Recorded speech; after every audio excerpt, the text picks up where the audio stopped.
West, at least as father, but don't tell me about Mother Nature. There's no Mother Nature. You know, a person who pretty much had this way of thinking, amazingly.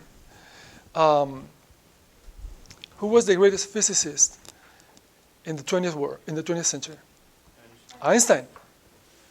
Einstein did.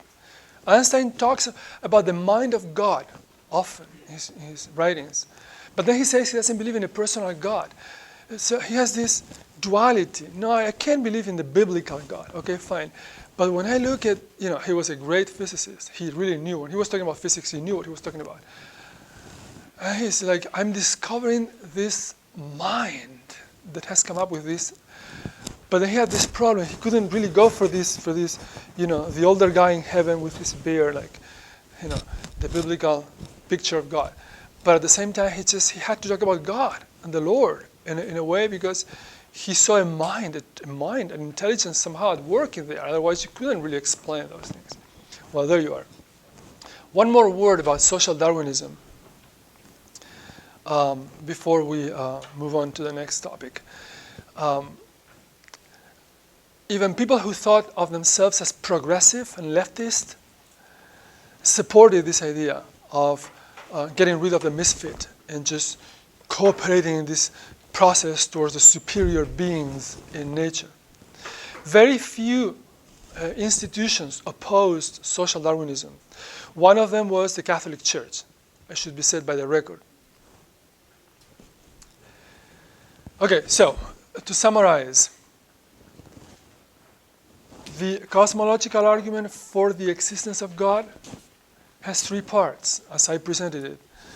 The one about origins, remember, 3 simple steps. Everything that exists has an age. Everything has an age, had a beginning. Everything that has an age and had a beginning was not there before its beginning. Therefore, how do you account for the existence of the universe? Number 2, the laws of nature, the laws of physics that were at work right from the very first split of a second of the Big Bang, the universe. How do we account for them? Someone must have figured them out. They were fully at work from the beginning. Number 3, the way we are.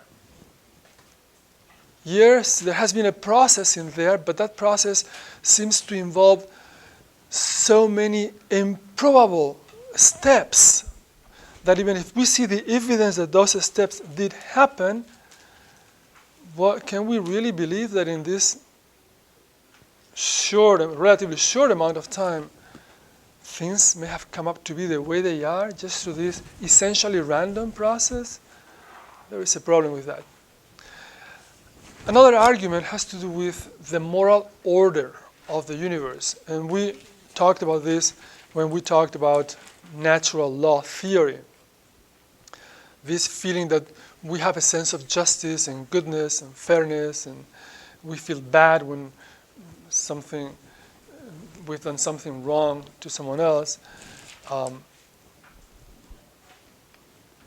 That has been used by philosophers as an additional argument, because rocks and dead matter are things that don't have a sense of justice or fairness or morality or any kind of thing like that. And we seem to have that sense. Okay, we are going to take a little break now, and then in our next session we will be dealing with a brief introduction to Christian theology as, again, background information for our study of Max Weber's theory. Thank you.